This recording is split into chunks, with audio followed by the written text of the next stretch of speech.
रौनकपुर नाम के एक शहर में राजा रौनक सिंह का राज हुआ करता था।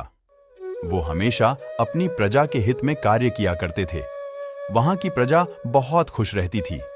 एक दिन गिद्ध आकाश में भूतिया पेड़ के बीज लेकर उड़ रहा था। जैसे ही गिद्ध रौनकपुर पहुंचा तो उसके मुंह से एकदम बीज रौनकपुर के बीचों बीच गिर गया। बीज भूतिया था, इसलिए अगले ही दिन वो पौधा बन गया। वहां के स्थानीय निवासियों ने जब पौधे को देखा तो हैरान रह गए, क्योंकि पौधे का रंग काला था। बाद में लोगों ने आपस में चर्चा की और यह समझा कि खेत में उगने वाला कोई घासपात या वनस्पति होगी। दूसरे दिन वो पौधा काफी बड़ा हो गया। लोगों को और ज्यादा दुविधा हुई कि एक ही दिन में ये पौधा इतना बड़ा कैसे हो गया। होते होते वो पौधा तीसरे दिन पेड़ बन गया। समय बिता और लोग भी तेजी से बढ़ने वाले पौधे के बारे में सोच सोचकर परेशान हो रहे थे। वो इस मामले को राजा के पास लेकर गए। ऐसे जादुई पौधे का पता चलते ही राजा तुरंत उस जगह पर पहुंच गए। राजा को जैसे ही पता चला कि एक काले रंग का पौधा 3 दिन में पेड़ बना है, तो वो भी उस पेड़ को देखने लगा। राजा उस पेड़ के पास चौथे दिन पहुंचे थे और तब तक पेड़ और बड़ा हो चुका था। वो इतनी तेजी से फैला था कि किसी को यकीन ही नहीं हो रहा था। राजा समझ गए थे कि का रंग काला है, इसमें जरूर कुछ जादू टोना होगा। इसी सोच के साथ राजा ने घोषणा कर दी कि जो भी इस पेड़ को खत्म करेगा उसे वो इनाम के तौर पर 1000 सोने के सिक्के देंगे। यही नहीं, राजा ने यहाँ तक कहा कि पेड़ को खत्म करने वाला व्यक्ति मेरी मृत्यु के बाद मेरी राजगद्दी पाने का हकदार भी बनेगा। इतनी बड़ी घोषणा सुनने के बाद हर कोई पेड़ खत्म करने के लिए अपना दिमाग लगाने लगा।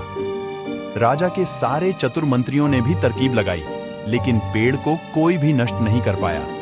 किसी ने पेड़ के आसपास आग लगवाई तो एक मंत्री ने उस भूतिया पेड़ को हाथियों तक से खिंचवाया, लेकिन पेड़ को कुछ भी न हुआ। अब लोगों के मन में डर बैठ गया और उन्हें लगा कि पक्का यह ऐसा वैसा नहीं बल्कि भूतिया पेड़ है। तभी उस गांव के एक समझदार व्यक्ति को राजा की घोषणा का पता लगा।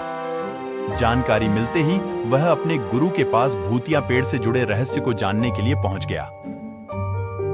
गुरुजी ने अपनी ध्यान की शक्ति को एकत्र करके देखा और उससे पूछा, क्या तुम पेड़ को खत्म करना चाहते हो? हाँ गुरुजी, सब उससे परेशान हैं। गुरुजी ने बताया कि उसे खत्म करने का एक ही तरीका है। इसके लिए तुम्हें उस पेड़ के आसपास नमक डालना होगा। इस तरकीब के बारे में जानते ही वो व्यक्ति तेजी से राजा के पास गया और कहा कि इस पेड़ के आसपास आपको नमक डलवाना होगा। ऐसा करने पर ही यह पेड़ खत्म होगा। राजा ने अपने सैनिकों को ठीक ऐसा ही करने को कहा। सैनिकों ने मिलकर पेड़ के चारों ओर खूब सारा नमक डाल दिया।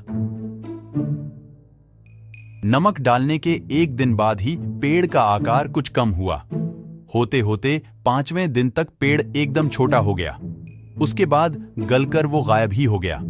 उस व्यक्ति की तरकीब काम कर गई और राजा ने खुश होकर उसे इनाम की 1000 सोने की मोहर पहले दी।